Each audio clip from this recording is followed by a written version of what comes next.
Hello, I'm Richard Gisbert, and you're at the Listening Post. This week, Hugo Chavez, Venezuela, and the media. Una infinita libertad de expresión.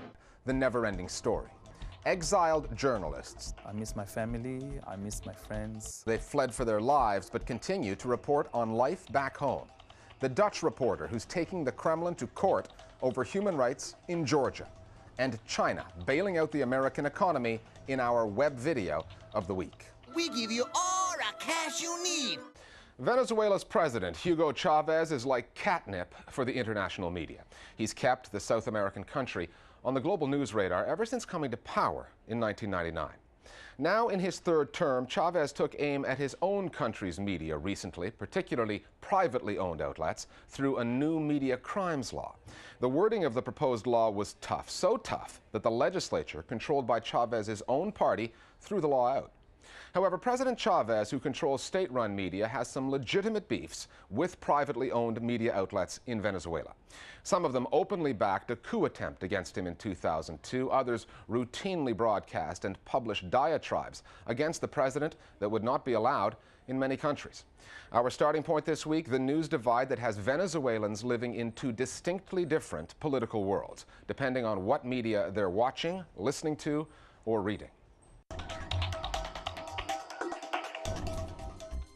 You could travel to every country in the world and you would not find an all-out media war to rival what Venezuela has witnessed over the past decade. In one corner, Hugo Chavez, who pulls the strings on state-controlled media. In the other, the many media outlets that are in private hands. The conflict between the president and the privately owned opposition media began almost as soon as Hugo Chavez was elected a decade ago. Ever since 1998, 1999, the media has been the enemy of Chavez in every possible sense, and the Chavez regime, totally unjustly, has been accused of every imaginable crime. This is called in Venezuela terrorismo judicial. When the opposition media decided to clearly and blatantly back a coup attempt against the president back in 2002, it became a declaration of war. During that coup attempt, opposition channels like RCTV openly and unapologetically called for the military overthrow of the democratically elected Chavez. The news divide in Venezuela is drawn on political as well as racial lines. Chavez draws most of his votes from Venezuelans who, like him, are of African or American Indian descent. Private media outlets are mostly owned by people of European descent, white business people, who until Chavez's election dominated Venezuelan politics. They oppose Hugo Chavez and his leftist agenda. Well, there are newspapers and TV stations and radio stations that are openly critical of the government. We can't deny that. You've got opposition newspapers, radio and TV stations, as well as more, let's say, pro-government or sympathetic to the government policies. So you've got a broad spectrum of different editorial lines in the media in Venezuela. Hola, un saludo desde Caracas, Venezuela. President Chavez controls state-run media, but his channels are outnumbered by opposition outlets. Still, every Sunday he hosts his own show on state-run TV called Hello Presidente. Que responder militarmente también. He's been known to go on and on for hours, explaining his policies and attacking his enemies, including those in the media. He accuses them of trying to incite rebellion and even of subliminally calling for the assassination of the president.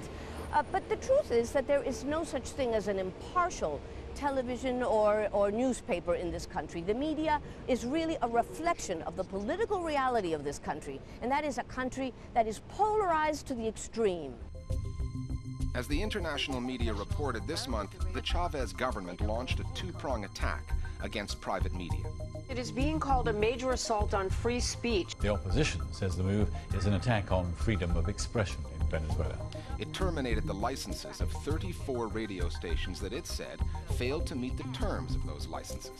And the government proposed a media crimes law that stated any person who divulges false news through the media that upsets public peace will be sentenced to prison from 2 to 4 years. The country's Journalists Guild was among many critics of the law, warning it would put citizens a step away from being punished for having opinions and making them public.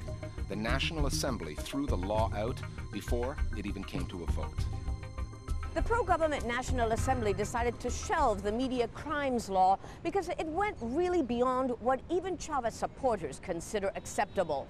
It's very difficult to say that you support pluralism and freedom of expression when almost any comment that is considered slanderous or inflammatory can land a journalist and the owner of a newspaper or a television network in prison for up to 4 years. It got a lot of attention because obviously it's a bad law, but also because the media, the international media, likes to present the view that Venezuela is some kind of dictatorship.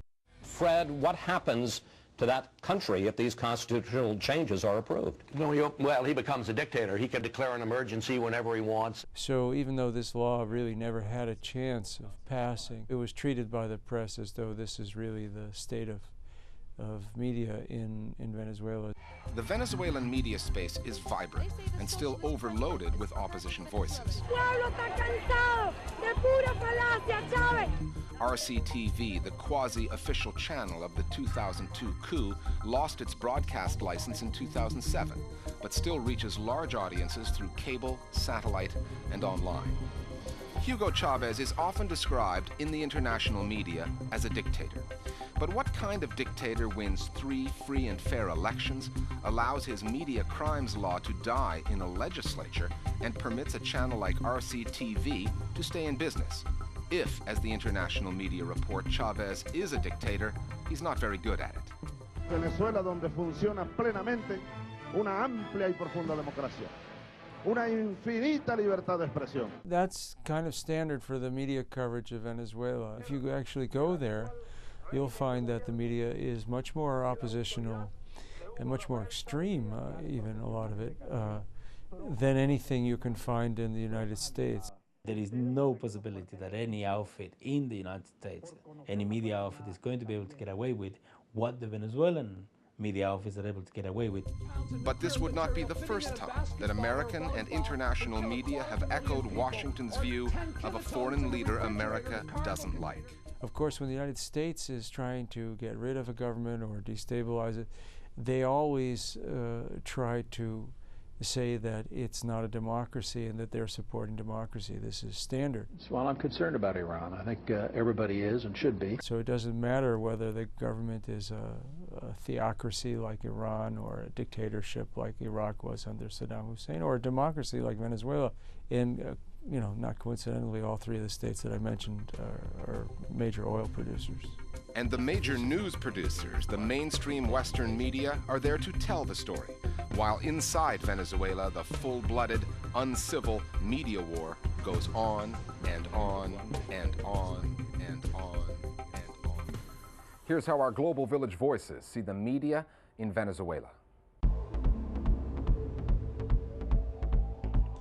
Unfortunately, the media once again has portrayed this situation in a way that is completely not accurate. This so-called law is simply the opinion of one office of the government.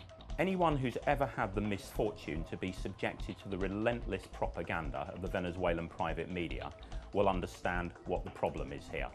These outlets don't engage in legitimate criticism of the government. Nobody has a problem with that, least of all Chavez. What they do instead is lie and fabricate the news and doctor film footage. What has been mostly lost in the media discussion is the question of whether or not there are some legitimate concerns of the Venezuelan government about certain forms of speech. Now, there are certain forms of speech that are basically not legally protected forms of speech in any part of the world. Seditious forms of speech, speech that incites violence against public officials. And there are examples of this kind of speech in Venezuela. Anyone looking to be one of our Global Village voices can either email us at listeningpost@aljazeera.net or just go on Facebook and look for the Listening Post page. You can also follow us on Twitter. We will let you know via Facebook and Twitter what stories we're working on and how you can get with the program and contribute to our broadcast. Time now for Listening Post News Bites. There's an intriguing story out of Lebanon. According to a Beirut newspaper, Hezbollah is claiming that the Lebanese government has shut down an internet company in the country for having ties to Israel and therefore being an intelligence risk. The paper, which is called As Safir, does not divulge the name of the company. However, it says it was located near Jazeera and provided internet support and services to multiple Lebanese government offices. The newspaper report said the Lebanese army raided the company, seized equipment made in Israel, and found that the servers were wired through the Israeli city of Haifa. Hezbollah has called for an investigation and described Lebanon's internet communications system as an open book for Israeli intelligence services. That hack job that hit Facebook, Twitter, and Google earlier this month may well have been collateral damage, the result of an online attack aimed at a single blogger in the country of Georgia.